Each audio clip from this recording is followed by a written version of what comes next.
where do we go from here? I think we have a decade to turn things around. People usually like to say everything's this election. Well, I'd rather make the changes in this election than in 4 years or 8 years.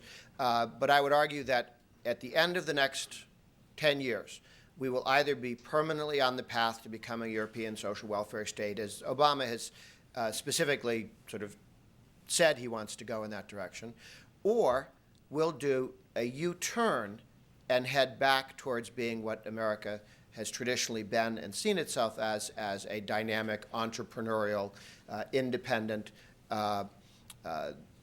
economy driven by economic decisions made by individuals, not by state actors.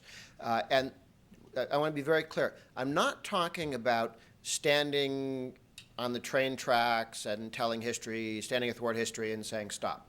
I'm not talking about grabbing the coattails of statism as it drags us further and further into bigger government, but we're slowing it down, okay? It's only getting a little bit bigger every decade, not a lot bigger. I'm talking about doing a U-turn on the road to serfdom and heading in the other direction. I believe in the next decade that can be done, and I want to argue now that it will be done. So what should we be doing in response to the present economic crisis? Well, that's the easy part, okay? It's like saying, how do you get from Pakistan to China? Well, you go over the Himalayas. I think I've solved your problem for you. Okay.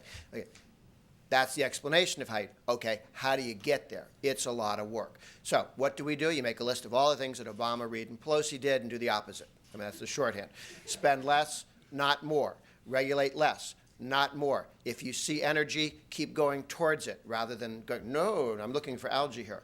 And you want lower marginal tax rates rather than higher marginal tax rates. So all of those, you want free trade rather than impediments to international trade.